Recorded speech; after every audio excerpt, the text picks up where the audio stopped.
So guys, first of all, I would like to welcome you all in our introductory session for a new course, which is Economic Growth and Business Cycle. Earlier, we used to have course regarding this, but they were not under specifically this name. So they used to be a part of development economics only. So there are different sorts of models that we are going to study under this particular course, which were earlier used to be combined in development economics, which is a separate course now.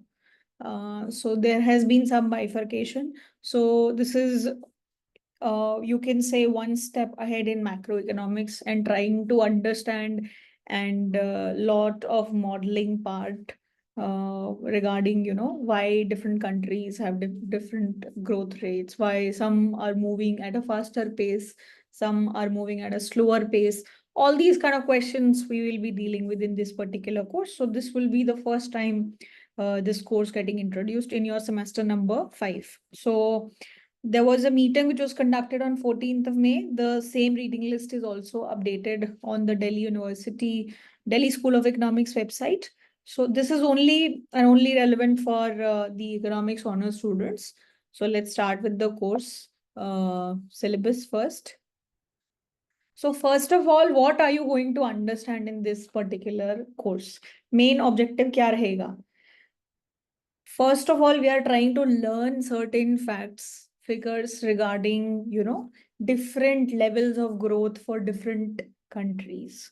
We are going to observe a lot of things regarding different countries, जिसको हम लोग, some stylized facts regarding economic growth and development बोल रहे हैं. So first we'll make few observations. We'll try to see, okay, what is happening around in the world. And then the next step would be trying to understand what are different sorts of models which we have in place in order to explain those observations. So किस तरीके के models हैं जिसका use करके we can explain those differences.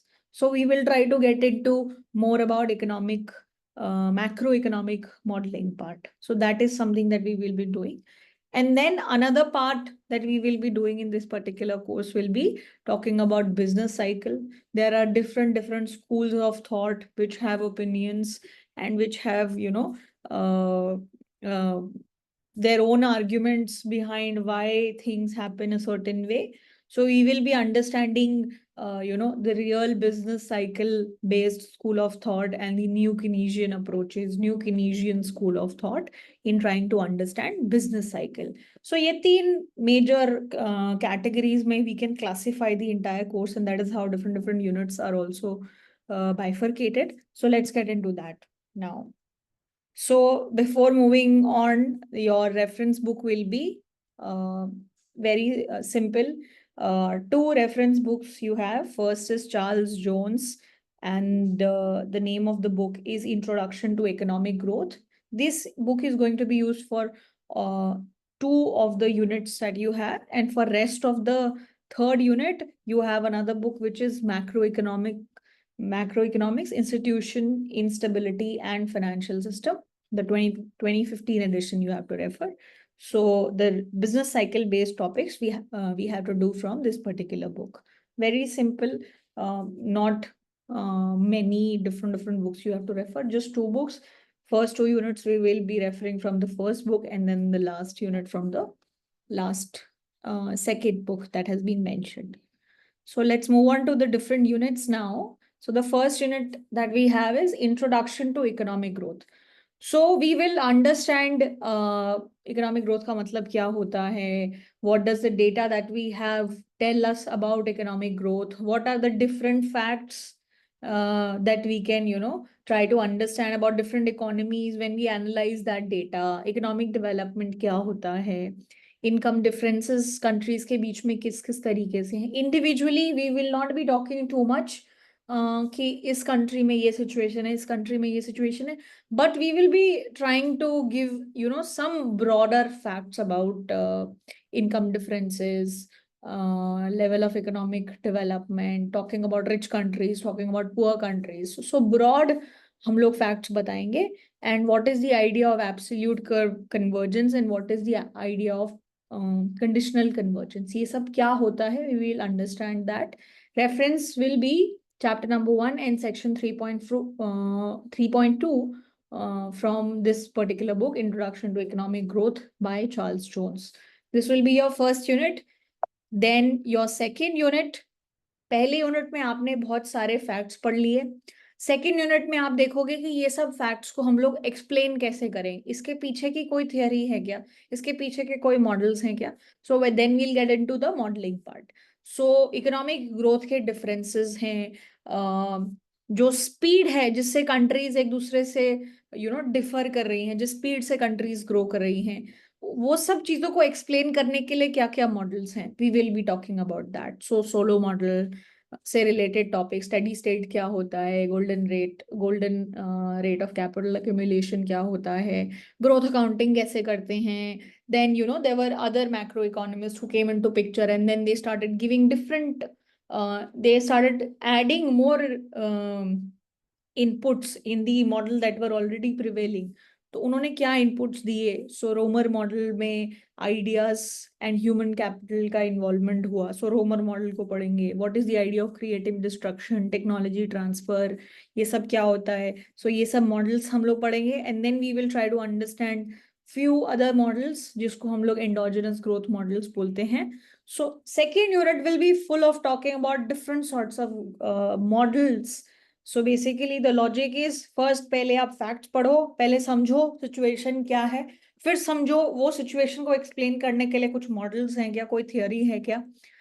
So that will be the agenda for unit number 2, and the reference will be chapter number 2 to chapter number 6 from the book Charles Jones, Introduction to Economic Growth. So 3, chapter number 2, 3, 4, 5, 6, continuous manner में, nothing has to be skipped. इसको आराम से बढ़िया तरीके से हमें पढ़ाई करनी है इसकी, ठीक है. So that is the topic for unit number 2. And then finally ये पूरा हमारा एक सेक्शन हो गया. And then हमारा जो दूसरा सेक्शन है बिजनेस साइकिल्स का, then we will move on to that. The third unit will be business cycle. So real business cycle model, इसमें भी कुछ models ही हम लोग पढ़ेंगे and 2 different approaches are there. So real business cycle model and then the new Keynesian models are there. So ये 2 primary models होंगे हमारे पास business cycles को समझने के लिए. So we will be talking about those things, and the reference will be chapter number 16 from this particular book, which was Macroeconomics, Instability, Institutions. That was the name of the book. So the reference would be chapter number 16. So the reference readings, everything is pretty straightforward. You don't have to refer multiple books for different topics. Pretty straightforward reading list. ठीक है. ये हमारी different books रहेंगी. 2 book हैं हमारी. And ये हमारे units होंगे, unit 1, unit 2 and unit number 3. And this is all. So basically, if you try to measure the chapters that you have to cover, so basically chapter number 1 to chapter number 6 for unit 1 and 2. So basically 6 chapters wo, and then chapter number 16, which is very big in itself. So chapter number 6. So basically in total you have to cover 7 chapters from 2 different books. Now coming back to the the academic part, giving the exam part.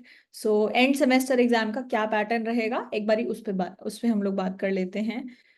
So the semester and examination will be for 90 marks.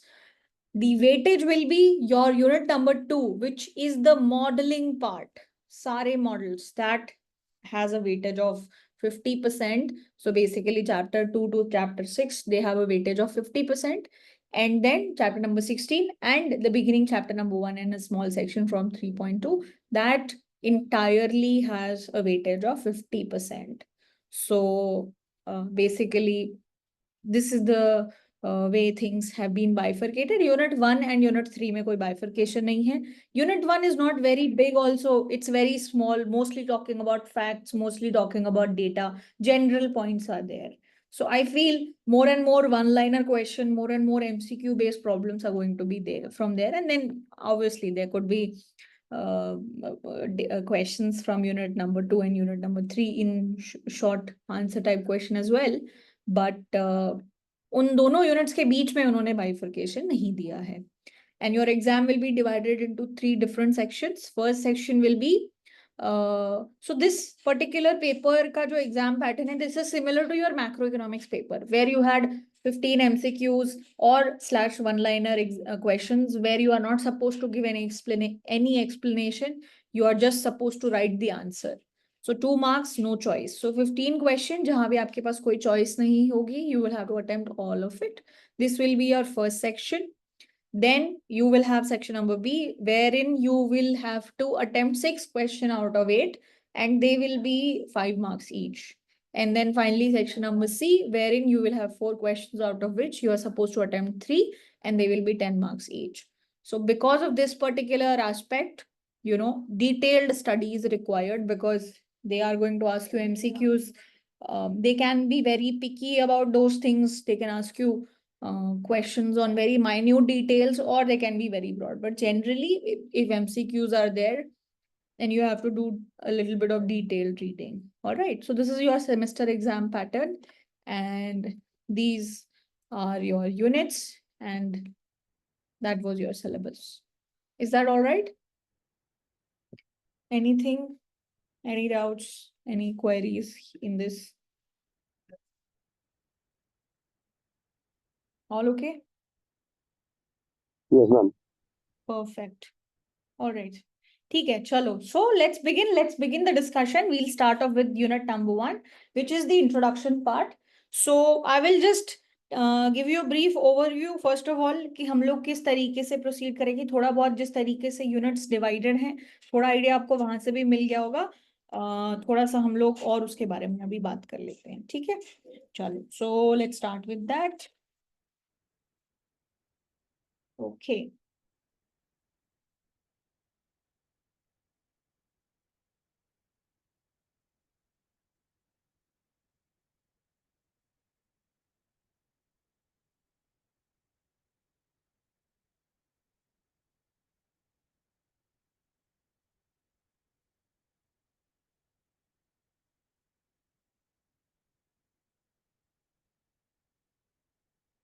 We won't keep the first class too big. We'll just have the basic idea, and all the regular stuff will start from the second class. But yeah, I would definitely like to talk about few things in this session. So let's start with that.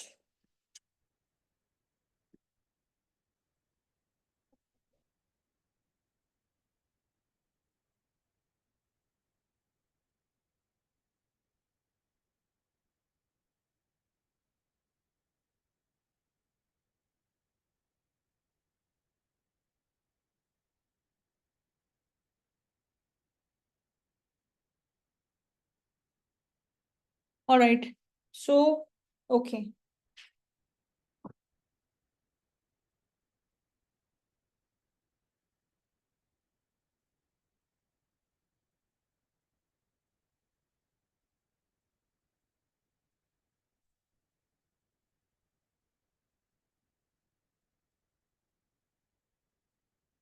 So guys, this is how we plan to do things. Before actually understanding what is the plan, it's good to know कि जो भी आप subject पढ़ रहे हो उसका central question क्या है. So what do you think is the central question of this course? Economic growth.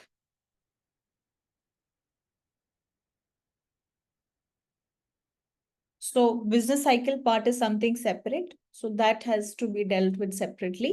So right now we are focusing on economic growth. So we'll be mainly focused about unit number 1 and 2. So ये अब general discussion रहेगा. So economic growth and development. It's a very, this is a course which is quite popular among economists. So तो जब हम लोग ये पढ़ते हैं तो हमारा मेन ऑब्जेक्टिव होता क्या है? हम क्या करने की कोशिश कर रहे हैं? What are we even trying to do?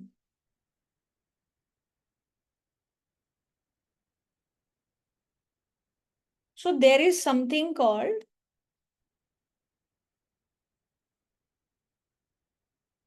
देखो मान लो आपको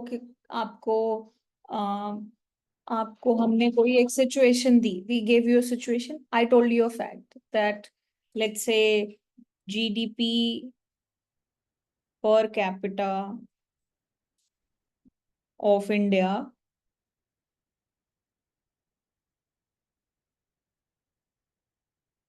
for example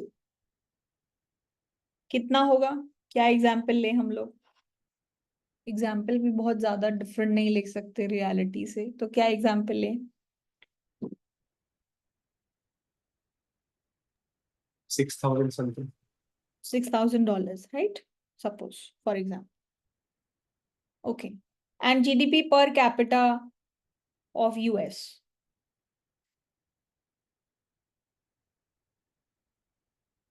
For example, we are not doing anything to scale here, so don't worry about that. For example, what number should I keep? So we said it's a rich country, so it has to be way beyond, let's say $40,000, something like that. Or maybe 50. Yes, ma'am. Yeah, $50,000.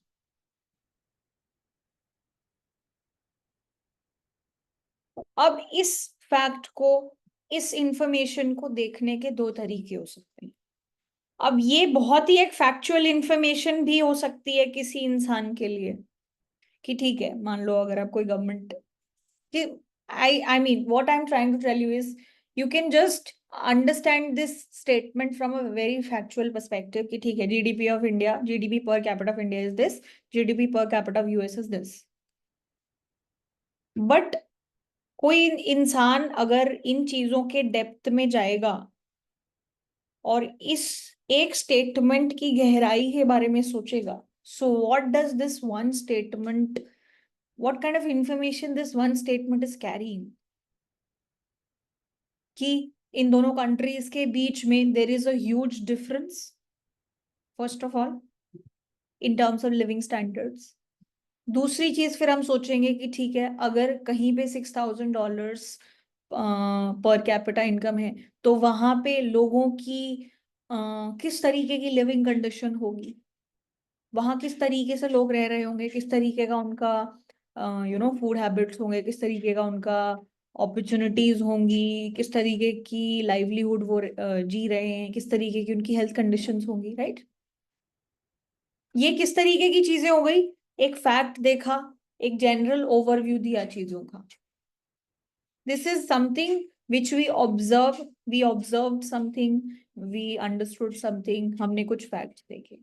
Now, some other people or maybe the same person could be interested in knowing why this exists, कि ऐसा क्यों है, कि India और US के बीच में ये डिफरेंसेस क्यों हैं, क्या इनके बीच में ऐसा ज्योग्राफी रीजन है क्या कि इंडिया में मे बी रिसोर्सेज की कमी और यूएस में मे बी बहुत ज्यादा रिसोर्स रिच कंट्री है, या फिर ऐसा है क्या कि हमारे यहाँ के लोग मेहनती नहीं हैं और मे बी वहाँ के लोग बहुत ज्यादा मेहनती हैं, ऐसा सिचुएशन है क्या, या फिर मे बी हमारे यहाँ का वेदर बहुत एक्सट्रीम है क्या जो हमें फेवर नहीं करता है और उन लोगों को फेवर करता है, या और क्या पॉसिबल रीजन है। सो बहुत सारे रीजन हो सकते हैं इन डिफरेंसेस की वजह से। So the main and central idea behind the the discipline of economic growth and development is going beyond this fact कि ठीक है differences हैं, and getting into the depth and trying to understand why these differences are there। and पहली बात तो आप समझोगे कि ऐसे डिफरेंसेस एग्जिस्ट क्यों करते हैं, और फिर जब आप समझोगे तो सोचोगे कि अच्छा, ये डिफरेंसेस हैं और ये इसलिए हैं, तो कैसे हम उनको करेक्ट करें कि जिससे ये कंट्रीज आपस में कैच अप कर सकें, जो लो इनकम कंट्री है वो भी एक हाई इनकम कंट्री बन सके। So this is the central question that we have in economic growth and development. क्या क्वेश्चन है कि Y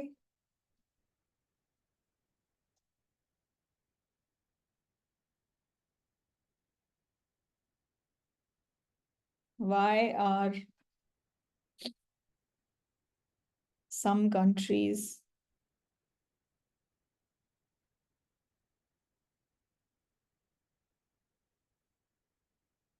so rich and why are some countries so poor?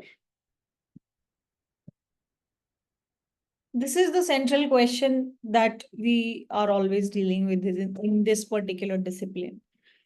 So इसी चीज की ग्रेविटी को एग्जैजरेट करने के लिए जब आप ये अपनी बुक पढ़ना शुरू करते हो तो एक बात आती है कि एडम स्मिथ की एक बुक है. What is the book? What is the name of the book which is quite popular by Adam Smith? Wealth of the nation. Wealth of Nations. So what is the full name of the book? An inquiry to the wealth of the nation. Very nice. So Adam Smith's book. So the name of the book is An Inquiry into the Nature and Causes of Wealth of Nations.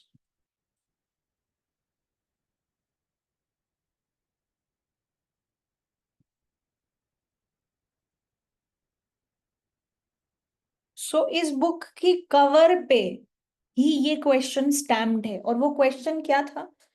और वो question ये था कि why are we so rich and they're so poor? And this particular question is the central question that we deal with in economic growth and development. यही हमारा main जो है question है. अब इस क्वेश्चन को आंसर करने के लिए जो है बहुत सारे मैक्रो इकोनॉमिस्ट हैं जिन्होंने बहुत अलग अलग तरीके से थियोरीज को डेवलप किया है, बहुत सारी चीजों को एक्सप्लेन करने की कोशिश की है. सो बिल्कुल इनिशियल डेज में आप देखोगे कि we have been talking about Robert Solow model जो आपने पढ़ा है. So this economist is from MIT. So इनका मॉडल आपने काफी पॉपुलरली सुना होगा, Solow model.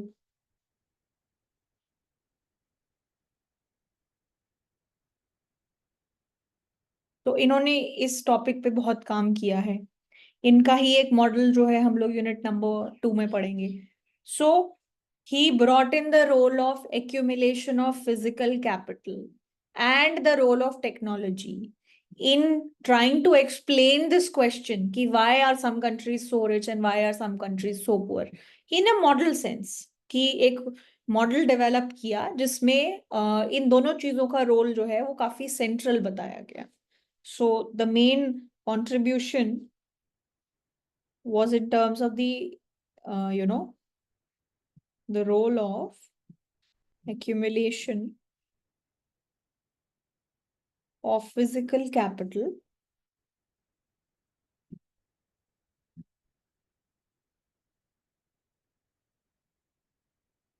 and technological progress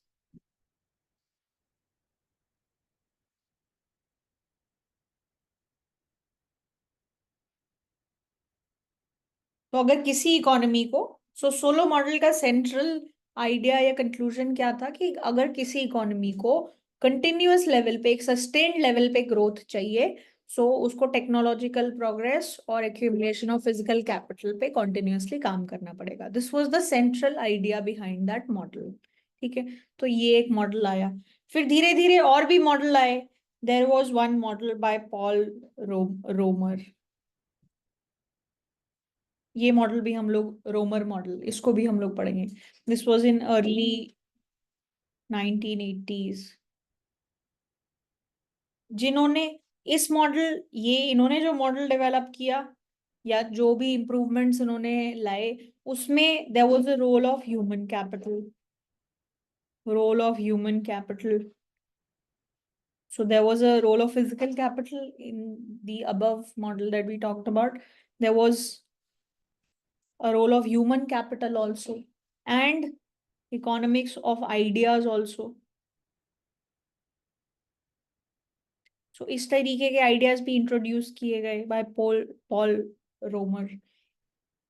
I think recently Nobel Prize was also given to Paul Romer. I think last I checked that was the case.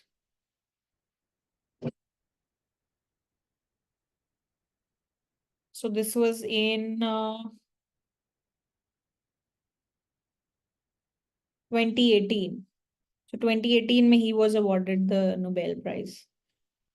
2018 में इनको Nobel Prize मिला था for economics.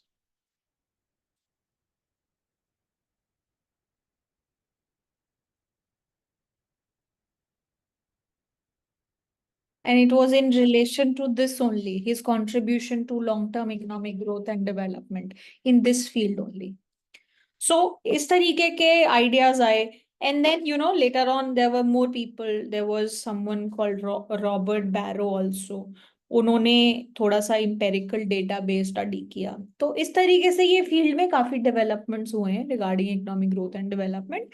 And हम लोग इस course में जो है ये सारी जो मेन मॉडल्स हैं उनको हम लोग स्टडी करने वाले हैं. ठीक है. अच्छा, अब हमारा तरीका क्या रहेगा इस पूरे कोर्स को स्टडी करने का. मैंने कोर्स एक्सप्लेन करते टाइम भी आपको बताया है कि देखो दो चीजें होती हैं. There is something called observation and there is something called theory. Can you give me some examples or some difference, some example which can help me explain this difference between observation and theory? Anything. कि ये theory है और ये observation है. क्या मतलब होता है observation और theory में? What is the difference?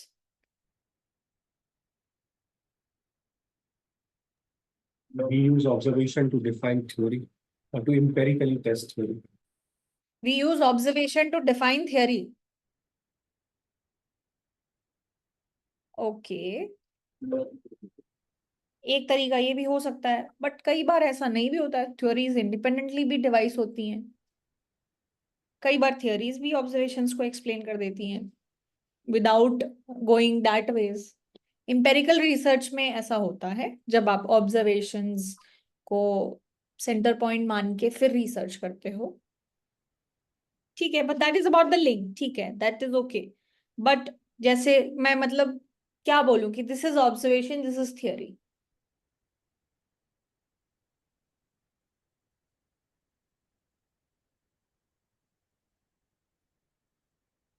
Watching Taj Mahal may be an observation.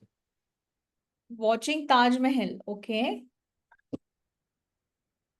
And theory is that when it's constructed, king has cut the hand of people who made it. This is no, that is also a fact now. Yes, sir. That is also something that you observed कि ठीक है ऐसा होता हुआ हमने देखा था.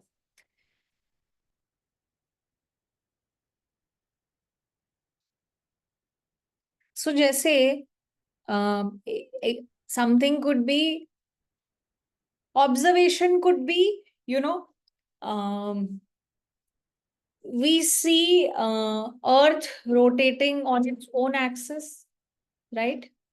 I mean, we don't see it, but दिन इसी तरीके से चेंज होता है, right? Yes, sir. वो अपने खुद के एक्सिस के अराउंड रोटेट होती है तभी जाके दिन चेंज होता है. This is an observation.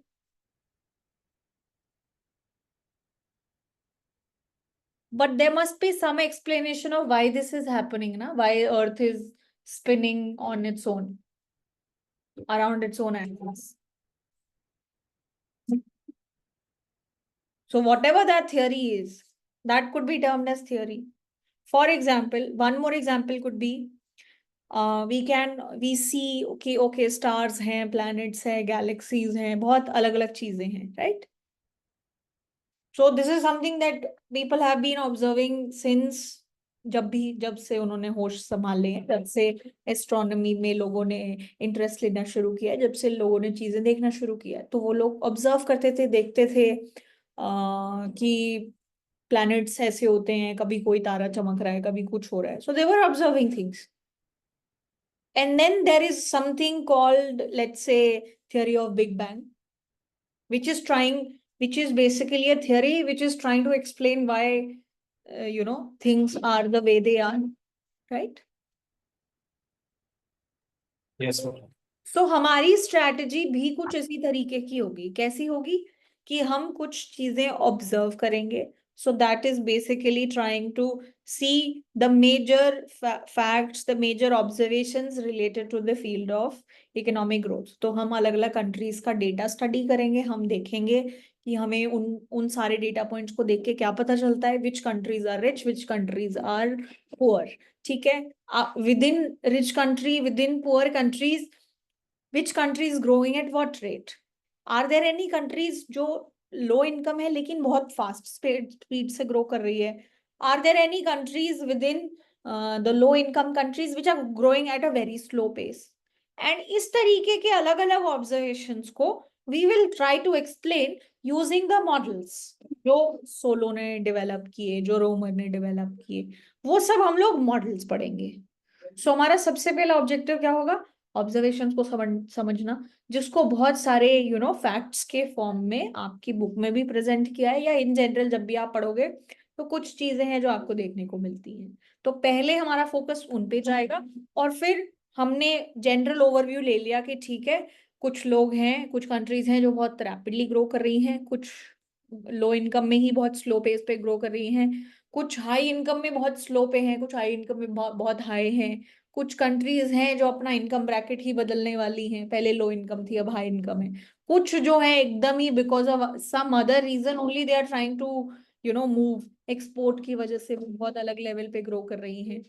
So these would be the observations that we would be focusing on. So that will be the agenda for the first unit. जिस पे हम लोग focus करेंगे. And then once we've understood the basic structure, जो जो चीजें होती हुई दिख रही हैं वो हमें समझ में आ गया. फिर हम लोग जो है थियोरी मॉडलिंग पार्ट पे फोकस करेंगे कि ठीक है, अब ये सब तो हमने समझ लिया, अब ये सब डिफरेंसेस को किस तरीके से एक मॉडल में कल्मिनेट किया जाए, कैसे सोचा जाए कि एक ऐसा मॉडल, एक ऐसा जनरल फ्रेमवर्क डेवलप हो जो इन सारी कंट्रीज के डिफरेंसेस को इनकॉर्पोरेट कर पाए, उन सब डिफरेंसेस को एक्सप्लेन कर पाए कि okay, why was that growing, okay why is that country moving so slow, okay why was that so rich, or maybe why is that growing so rapidly, all of these things. So this would be our way of studying. So first observing things and then studying the theories that could potentially help us in explaining those observations. So जो unit number 1 होगी वो यहाँ पे आती है, और unit number 2 जहाँ पे सारे मॉडल्स हम लोग स्टडी करेंगे वो यहाँ पे आती है. ठीक है. अब फैक्ट्स जो है, हमें जो भी बहुत सारे फैक्ट्स पढ़ने हैं, उसमें क्या क्या चीजें होंगी कि जो रिच कंट्रीज हैं, तो हमने बोला था हमारा सेंट्रल क्वेश्चन है कि why are some countries so rich and why are they some countries so poor. So कुछ क्वेश्चंस, कुछ ऑब्जर्वेशंस जिन पे हम लोग फोकस करेंगे वो ये हैं कि how rich are the rich countries, कि ठीक है रिच कंट्रीज कितनी रिच हैं, how rich are the rich countries.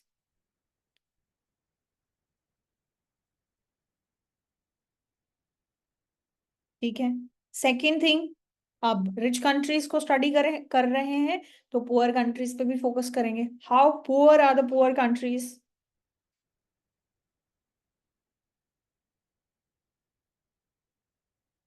And guys we won't be talking too much about individual countries. हमारा आइडिया है, हमारा ऑब्जेक्टिव है ब्रॉड ओवरव्यू लेना वर्ल्ड का, rather than pinpointing and understanding everything in detail individually about countries. Yeah. When these are the additional questions. Not actually, ये मैं बोल रही हूँ कि इसी के अंदर हम लोग इस तरीके की चीजें स्टडी करेंगे. Okay. Yeah. So okay, so that is one thing. Apart from that, we will also try to see कि okay, there are rich countries, there are poor countries. So हम लोग ये देखना चाहते हैं कि rich countries किस लेवल पे ग्रो कर रही हैं and poor countries किस लेवल पे ग्रो कर रही हैं, कि रिच कंट्रीज फास्ट ग्रो कर रही हैं कि पुअर कंट्रीज फास्ट ग्रो कर रही हैं, या ऐसा कोई पैटर्न नहीं है कि पुअर में भी बहुत मिक्स पैटर्न है, रिच में भी बहुत मिक्स्ड पैटर्न है. What kind of growth patterns do they exhibit? We would like to see that also, right? And then जैसे ही हमने ये ब्रॉड स्ट्रक्चर्स देख लिए, ये ब्रॉड ऑब्जर्वेशंस हमने स्टडी कर ली, हमने समझ ली, then we will move on to the theory based part which will be studying the models. So this is the overview of first 2 units that we will be doing, and then the third unit will be separate. अब उसमें फिर अलग से हमारे पास business cycle based 2 तरीके के models हैं जो चीजों को एक्सप्लेन करते हैं कि why first there is growth, then there is recession, तो you know how that entire procedure pans out. So we will be doing that later on in third unit. ये आपका पूरा कोर्स है. क्लैरिटी मिल गई, broad overview मिल गया, क्या है क्या नहीं है. ठीक है. Yes, ma'am. Perfect. Chalo. So I would not leave you guys high and dry for today. Let's read one table and let's try to at least see a few things. कुछ चीजें देखने की कोशिश करते हैं. Let's try to focus on at least some observations. So first would be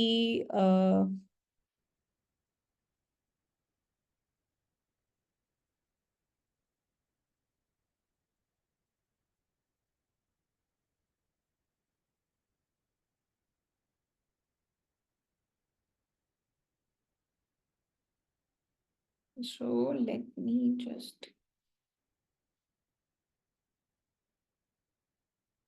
show you this.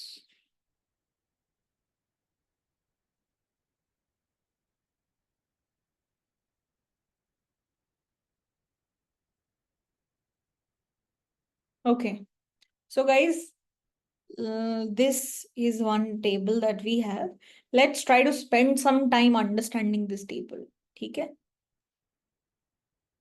So rather than focusing individually on, you know, each country in the world, कुछ अलग अलग कैटेगरीज से जो है कंट्रीज पिक की गई हैं.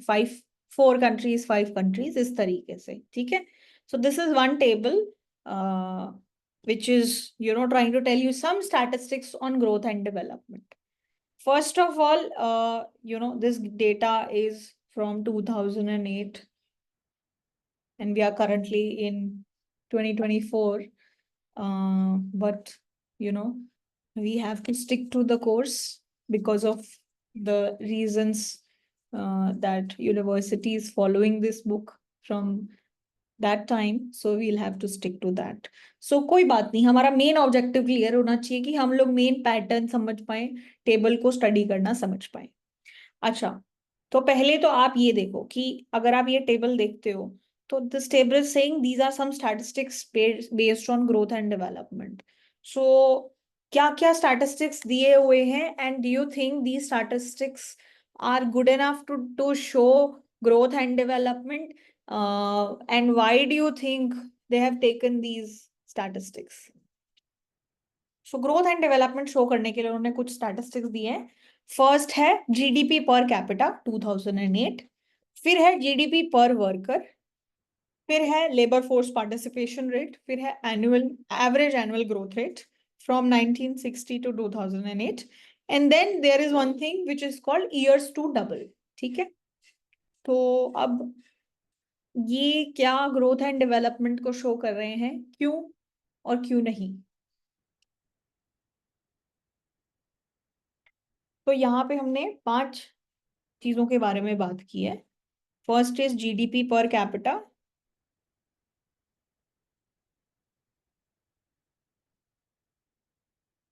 there is GDP per worker, and then there is labor force participation,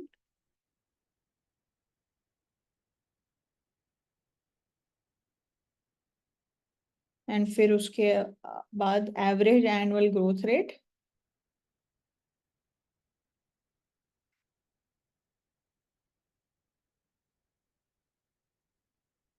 and then there is fifth one which is years to double.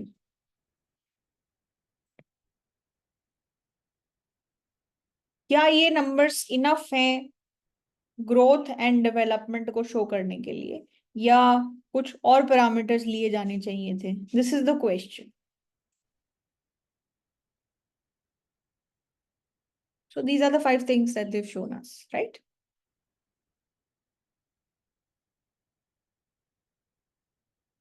तो डेवलपमेंट में हो सकता है ना कि आपकी इकोनॉमी की जीडीपी बहुत ज्यादा हो, लेकिन इनइक्वालिटी बहुत ज्यादा है, तो मे बी हंगर ज्यादा हो, गरीब लोग बहुत ज्यादा हैं, ह्यूमन डेवलपमेंट इंडेक्स उतना अच्छा ना हो, ऐसी पॉसिबिलिटीज हैं।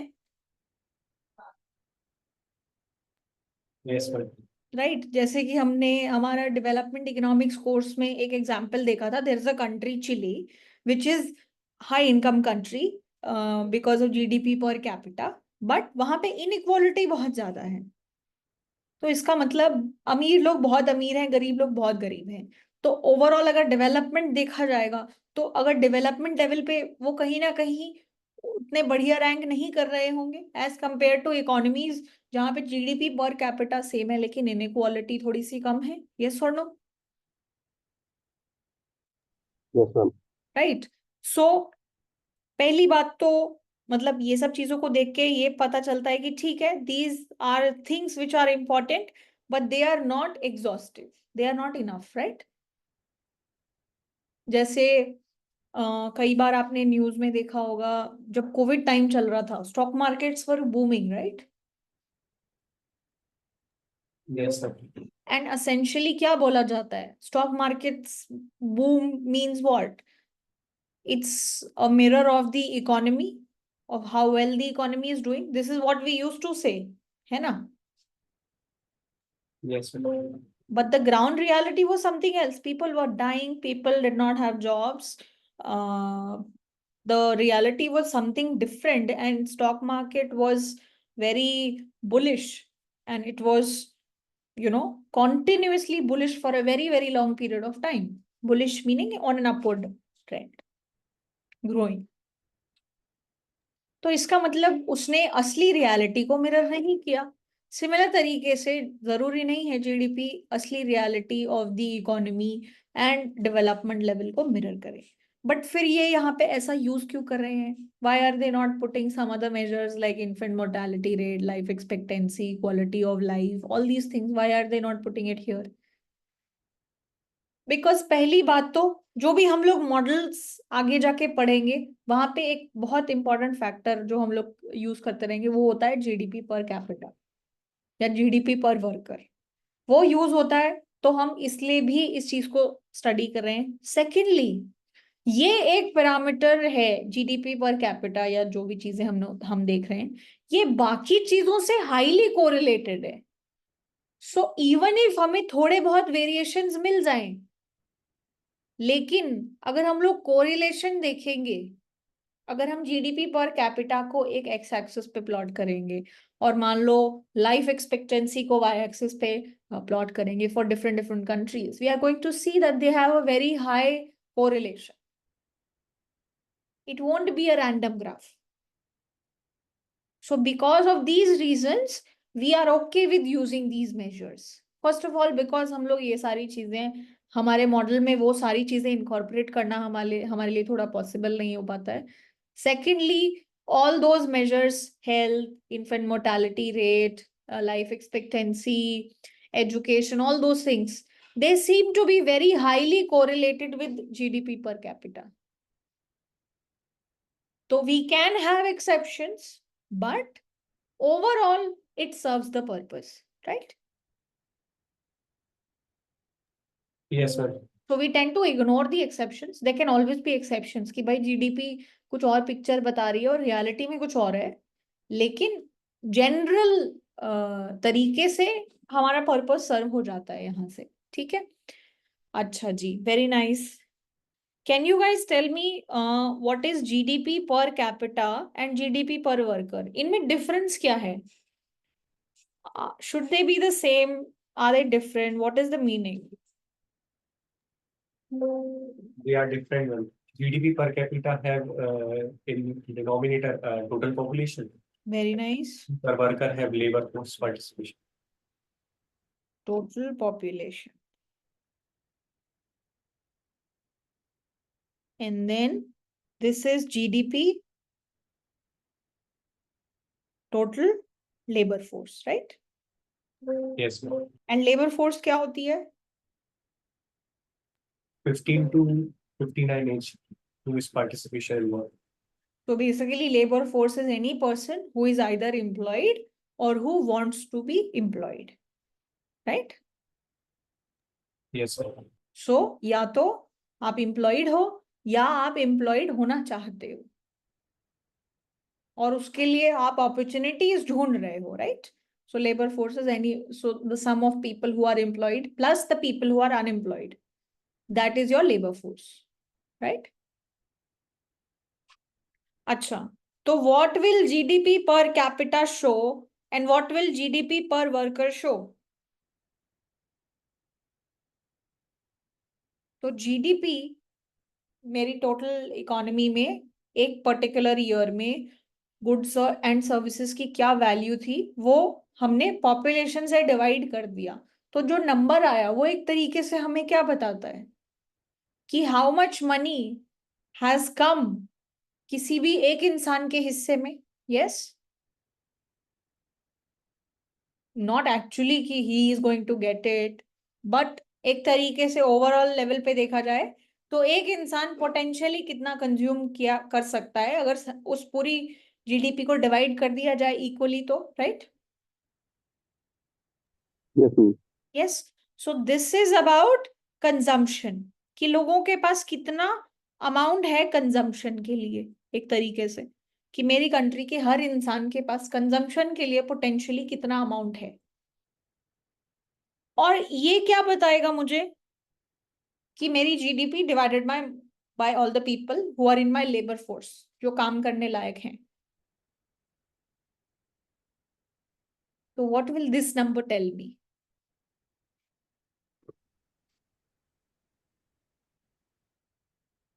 कि मेरी लेबर फोर्स के एक इंसान ने कितनी जीडीपी प्रोड्यूस करने में हेल्प किया मुझे। Yes, sir.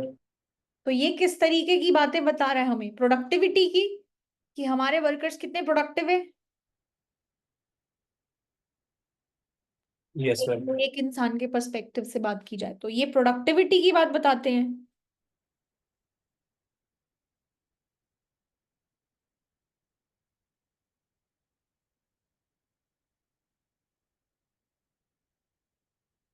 ठीक है, तो इसीलिए हम लोग ये दो चीजों को अलग अलग मेजर कर रहे हैं। GDP per capita tells me कि पोटेंशियली अगर सब में चीजें डिवाइड करी जाएं इक्वली तो एक इंसान के हिस्से में कितनी अमाउंट आएगी, और जीडीपी पर वर्कर कि आपका एक वर्कर जीडीपी को ग्रो करने में कितना कंट्रीब्यूशन कर रहा है। सो मान लो जीडीपी पर वर्कर, जो GDP per worker per capita जो है that is greater than GDP per worker. What does that mean? GDP per worker, GDP per capita. If this is greater than GDP per worker, what does that show? Productivity is low. So productivity is low, okay, and consumption ज़्यादा है। Consumption are huge. Yeah. Okay, तो okay, ठीक है। तो इससे मुझे labour force participation के बारे में कुछ पता चलेगा क्या? Yes, ma'am. Labor force participation बहुत कम रहेगा। तो why are we saying कि लेबर फोर्स पार्टिसिपेशन बहुत कम रहेगा?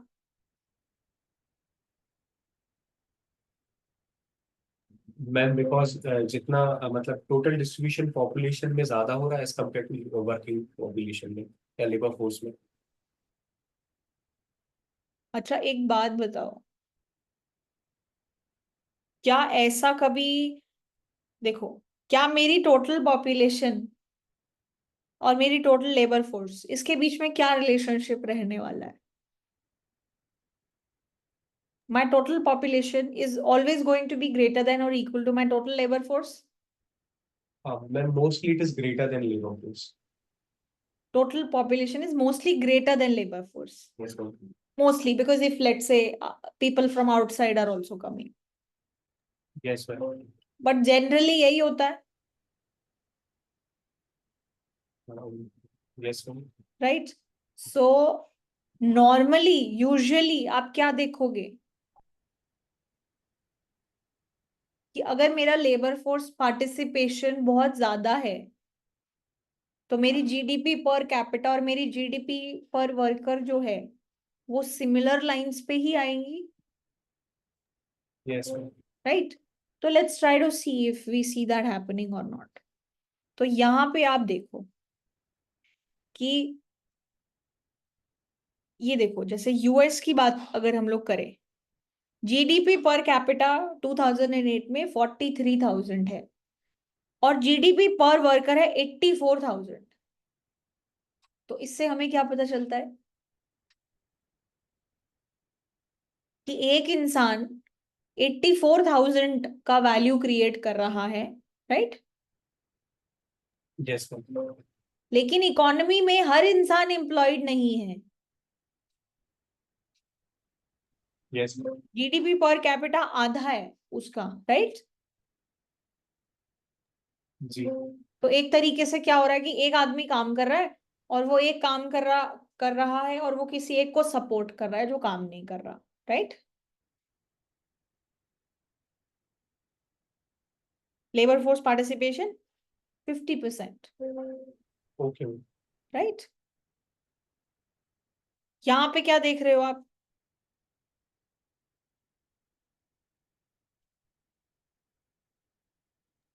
Ma'am, same ma'am. Labor for GDP per worker is more than GDP per capita. तो आपको ये वाली सिचुएशन तो पहली बात कभी देखने को मिलेगी नहीं कि ये बड़ा हो। This is the point that I was trying to make. क्योंकि ऊपर दोनों में जीडीपी है, राइट?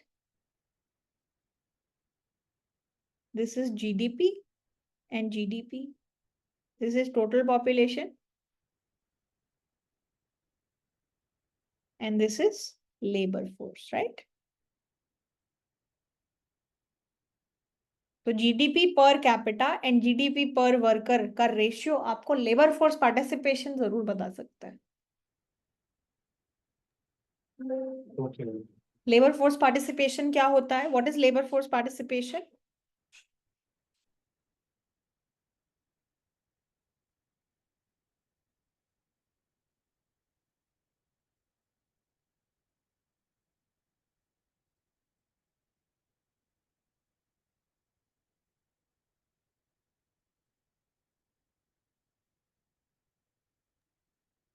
Number of people. या ब्रॉड टर्म्स में क्या होता है कि जो भी मेरी लेबर फोर्स है divide by my total population. Broad terms में if we Yes. Get very very technical, this is not the exact definition. क्योंकि फिर एग्जैक्ट डेफिनेशन के टर्म्स में हम लोग ये बोलेंगे कि लेबर फोर्स में क्या आते हैं, जो लोग एक्चुअली एम्प्लॉयड हैं और अनएम्प्लॉयड हैं, divided by the people who are potentially, you know, the people who are who are not differently abled, who are all the other different categories that we can remove, right? But broadly अगर देखा जाए तो वो क्या होगा, labour force में कितने लोग हैं out of total potentially working age जो आपकी पॉपुलेशन है, राइट? Yes, ma'am. तो this is another factor. So basically इन दोनों चीजों को अगर आप देखो तो labour force participation 50% high income countries में, 50%, 46% in France, 50% in UK. If you see in poor countries, in China you see it is 60%, very high. In India you see 40%। This is इन 2008। 2008 का डेटा है ये, 15 साल पुराना data है। तो 15 साल में बहुत ज्यादा सिचुएशन बदली भी है। नाइजीरिया में labour force participation is 30%। And then there are growth miracles. So countries जो बहुत रैपिडली ग्रो कर रही हैं उस वक्त की बात है। अभी तो वो काफी हाई इनकम कैटेगरीज में आ चुकी हैं। And then there are growth disasters. So वहां के लेबर फोर्स पार्टिसिपेशन देखो। यहाँ पे अगला चीज जो था वो है एवरेज एनुअल ग्रोथ रेट, कि एनुअली वो किस रेट पे ग्रो कर रहे हैं। तो अगर आप रिच कंट्रीज को देखोगे तो रिच कंट्रीज जो है उस वक्त 2008 में 1.6, 2.2, 1.9, 2.7, 3.4. 3.4 was the max. And if you see in the poor countries, 3%, 0.6, 1.3, 5.6. तो वेरिएशन ज्यादा है पुअर कंट्रीज में, फर्स्ट ऑफ ऑल, राइट? कि with in poor countries you have very good performing candidates and very bad performing candidates. And Yes. मोर और less जो high income countries हैं या जो रिच कंट्रीज हैं, वो कहीं ना कहीं 2% के आसपास ही, मोर और लेस 2% प्लस माइनस समथिंग, उसी में, उसी ब्रैकेट के अंदर सर मूव कर रही हैं, right? And then you see some growth miracles, मतलब वो कंट्रीज जो कंसिस्टेंटली बहुत हाई रेट पे ग्रो कर रही हैं, 4.3, 4.1, 5.1, 4.5. ठीक है, इनमें हाई लेबर फोर्स पार्टिसिपेशन भी है, ऑलमोस्ट 50% है वहां पे, right? And then there are growth disasters, meaning the growth rate is negative. What does negative growth rate means?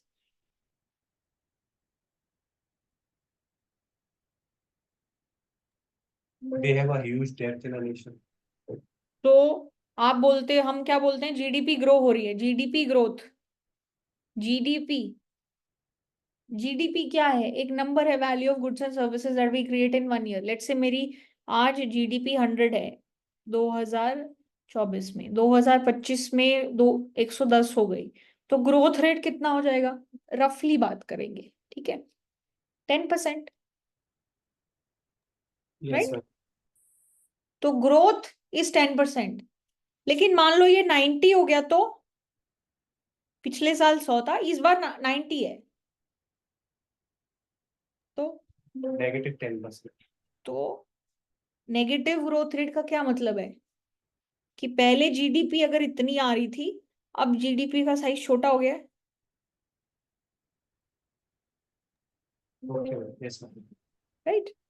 और इसको ये मत समझो कि आपकी कंट्री की वेल्थ श्रिंक हो गई है, ऐसा नहीं हुआ है. पहले आप इतनी अमाउंट ऑफ एक्टिविटी करते थे एक साल में, अब आप की जो अमाउंट ऑफ एक्टिविटी है एक साल में, वो आपने रिड्यूस कर दी, और मान लो अब आप इतनी एक्टिविटी कर रहे हो. तो इट इज लाइक सेइंग कि पहले मान लो आप 100 कार प्रोड्यूस करते थे पिछले साल, इस साल आपने 90 कार्स ही प्रोड्यूस किए हैं, तो एक तरीके से आप अपनी कैपेसिटी से नीचे आ गए हो, राइट? सो ग्रोथ डिजास्टर्स की अगर आप बात करो, so they have a negative average growth rate. So that means क्या? कि उनकी एक्टिविटी ओवर टाइम रिड्यूस हो रही है,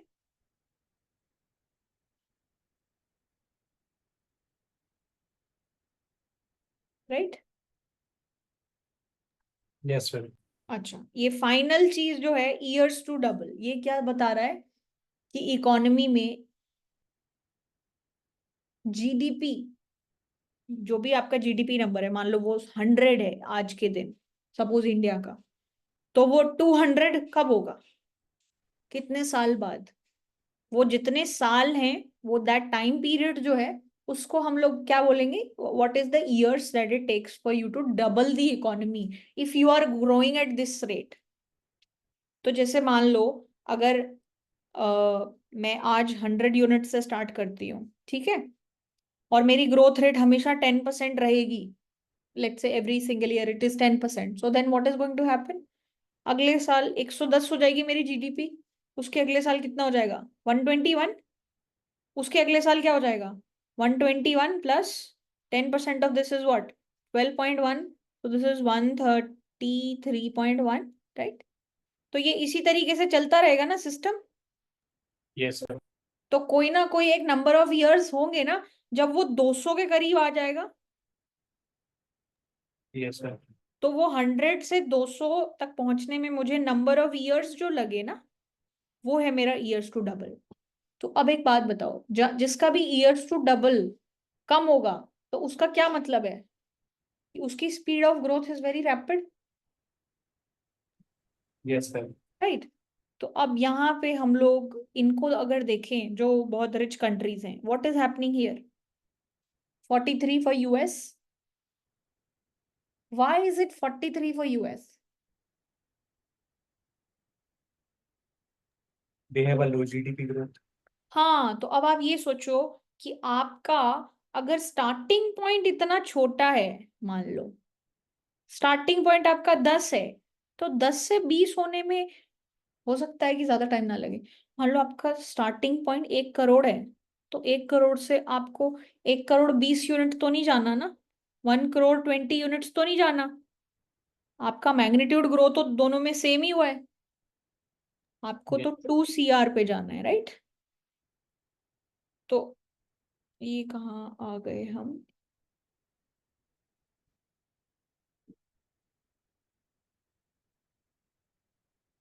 हाँ, तो आपको तो 2 CR पे जाना है, तो अब 2 CR से, हाँ, तो अब आप 2 CR, अब ये रिच कंट्रीज को डबल होने में इसलिए भी टाइम लग रहा है क्योंकि वो टू बिगिन विथ काफी बड़ी है। तो ये चीज भी आप माइंड में रखो, ठीक है? तो year to double for you know US is 43, for Japan is 21, 30, 36, 26। China को देखो 2008 में 13 years, इंडिया को 24 years, नाइजीरिया, बिकॉज इसकी ग्रोथ रेट कितनी स्लो है, तो इसको 114 years लगेंगे डबल होने में। सिमिलरली जो ग्रोथ मिरेकल्स हैं, उनके year of doubling are close to on an average 15 years, right?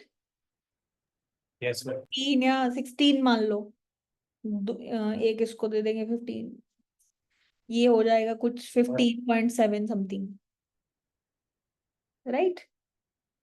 तो 15 साल में इकोनॉमी डबल हो रही है, तो इसका मतलब ये 2008 की बात है, 2023 में ये अगर इसी रेट से ग्रो कर रहे होंगे तो ये इनका इकोनॉमी का साइज डबल हो गया होगा। और ये ग्रोथ डिजास्टर्स में ये नंबर्स नेगेटिव है, इसका क्या मतलब है? अब पहली बात तो ये ग्रो तो कर ही नहीं रहे ना, Yes, ma'am. तो डबलिंग ईयर का तो कॉन्सेप्ट ही नहीं बनता यहाँ पे। अब कोई चीज ग्रो ही नहीं कर रही, वो श्रिंक कर रही है, तो डबल होने का तो कॉन्सेप्ट ही नहीं है। तो ये कॉन्सेप्ट किसका हो गया? हाफ लाइफ का। इनको आधा होने में कितना टाइम लगेगा? तो जिम्बाब्वे को, जो भी इसका करंट साइज है, अगर वो इसी रेट से डी ग्रो कर रही है, मतलब डिक्रीज कर रही है, ग्रोथ रेट नेगेटिव है, तो इसको 47 ईयर्स में जो उसका इकोनॉमी का साइज था वो आधा हो जाएगा जीडीपी का। So negative means half life बता रहे हैं कि इकोनॉमी का जो साइज था उसको आधा होने में कितने साल लग जाएंगे। सो वेनेजुएला को आधा होने में 627 साल लग जाएंगे, अगर वो इसी रेट से इसकी ग्रोथ कम होती जाए तो। ठीक है? Ma'am, if we double 627 years, that is approximately 1200 years. So Yeah. it means that Venezuela got extinct from our life. But ऐसा होता नहीं है। ये ऑब्वियसली ये एक एक्स्ट्रापोलेशन है, राइट?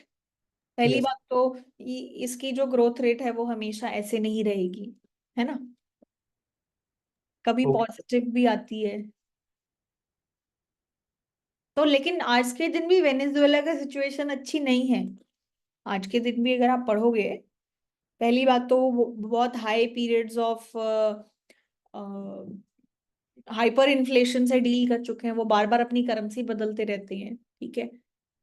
तो अभी भी उनकी situation you know is not very good right now, also they are suffering. But हाँ, दिस इज सम एक्स्ट्रापोलेशन कि अगर इस इकोनॉमी को आधा होना, अगर ये एक्सटिंक्ट होगी, हाँ, अगर उनके हालत ऐसे ही रहे तो कोई दूसरी कंट्री उन पे कब्जा कर लेगी, अटैक हो जाएगा, it will become a part of some other country, these kind of things will happen, right? Okay, ma'am. All right, fine. Okay, guys, I think we will stop here for today, and the timings for this particular class will be 2 to 4. Every Monday and Wednesday we are going to meet. So the next class for this particular course will be Wednesday. So Monday and Wednesday will be for economic growth and business cycle, and Fridays and Sundays 2 p.m. So we'll have the timing 2 p.m. fixed. Fridays and Sundays will be for development economics. We are yet to receive the reading list for game theory and strategic interactions. So whenever that is up, Tuesdays and Thursdays, we will schedule for that 2 p.m. Okay? So this will be the situation. And in case you have any doubt, feel free to ask me, or you can also drop me a text. Fine? Excuse me, ma'am. Yes. Ma'am, can you please explain the relationship between GDP per capita and GDP per worker once again in a layman term? हाँ, देखो, GDP per capita ये बताता है कि मान लो मेरे पास हमारे लोगों ने मिलके 100 रुपए कमाए, ठीक है, और हमारे पास 10 लोग हैं हमारी दुनिया में, तो हर इंसान के हिस्से में कितने पैसे आए अगर वो इक्वली बांटा जाए तो 10 रुपए. Yes, ma'am. तो that is GDP per capita, right? Yes, ma'am. ठीक है, लेकिन वो जो हमारे 10 लोग थे उसमें से हर इंसान काम नहीं कर रहा है. उसमें 3 बच्चे हैं और 2 लोग बूढ़े हैं और 5 लोग जो हैं वो काम पे जाते हैं. Yes, ma'am. ठीक है, तो मेरा GDP पर वर्कर क्या होगा? GDP which is 100 divided by 5 people. Okay, ma'am. So my GDP पर वर्कर इज 20. Okay, ma'am. तो ये जो नंबर है ये मेरे को क्या बताता है कि मान लो अगर ये 10 के 10 लोग केपेबल होते और काम कर रहे होते तो मेरी इकोनॉमी का पोटेंशियल क्या था? 200. Okay, ma'am. तो ये इकोनॉमी का पोटेंशियल एक तरीके से बताती है. प्रोडक्टिविटी कितनी है कि एक वर्कर ने कितना कंट्रीब्यूशन किया? 20. Okay, ma'am. तो GDP पर कैपिटा जो है वो आपको कभी कंट्रीब्यूशन के बारे में नहीं बता पाती. वो सिर्फ ये बताते कि किसके हिस्से कितना आया, चाहे किसी ने काम किया चाहे नहीं किया. तो इसीलिए वो कंजम्पशन पर्सपेक्टिव से बात हो जाती है कि अगर सबको इक्वली बांटा जाए तो सबके हिस्से में कितने पैसे आएंगे. तो वो कंजम्पशन की बात हो जाती है. बट उसमें कुछ लोग हैं जो कमा रहे हैं, कुछ लोग हैं जो नहीं कमा रहे हैं. तो अगर हमें इकोनॉमी की प्रोडक्टिविटी लेवल्स के बारे में बात करनी है तो एक वर्कर का कंट्रीब्यूशन 20 यूनिट्स है. Okay, ma'am. So this is the logic. ठीक है. And ma'am, if GDP per capita is, sorry, GDP per worker is more than GDP per capita, then it means labor force participation is huge in our nation. GDP per capita will never be No, ma'am, vice versa situation, let's say. GDP per worker is higher. Yes, ma'am. That will always be higher. Then it means that labor force participation is huge in our nation. We are just see, ये तो हमेशा ज्यादा ही रहेगा क्योंकि ये जो है population का ही एक सब पार्ट होता है, राइट? जी मैम. टोटल लेबर फोर्स जो है वो पॉपुलेशन में से ही आएगी ना, वो कभी पॉपुलेशन को तो एक्सीड नहीं कर सकती. हाँ जी. राइट. सो डिनोमिनेटर जितना बड़ा उतना नंबर छोटा, राइट? Yes ma'am. तो मैक्सिमम क्या चीज हो सकती है कि ये दोनों इक्वल हो जाएं जब आपकी पॉपुलेशन में हर इंसान, बच्चा, बूढ़ा, everybody is working. Yes ma'am. तो अगर आपकी लेबर फोर्स पार्टिसिपेशन ज्यादा है तो आप ये बोल सकते हो कि इन दोनों के बीच में डिफरेंस कम होगा. Okay ma'am. बट आप कभी ये नहीं बोल सकते कि GDP पर कैपिटा कभी बड़ा नहीं होगा. Okay ma'am. By definition, right? Yes ma'am. Thank you ma'am. हाँ, बट मान लो ये 1000 है और ये 1020 है, तो दैट शोज मी कि ये ऑलमोस्ट सिमिलर है. तो almost everybody is working. Okay ma'am. But on the other hand, if this is 2000, so that shows me कि half of the people in your population are not working. Okay ma'am. So the differences, if the smaller are the differences, the more is the labor force participation. ठीक है? Okay. Yes ma'am. Okay. All right. Okay, Samreen. Okay, Harsh. Thank you, guys. Take care. All the very best. Thank you ma'am. Thank you.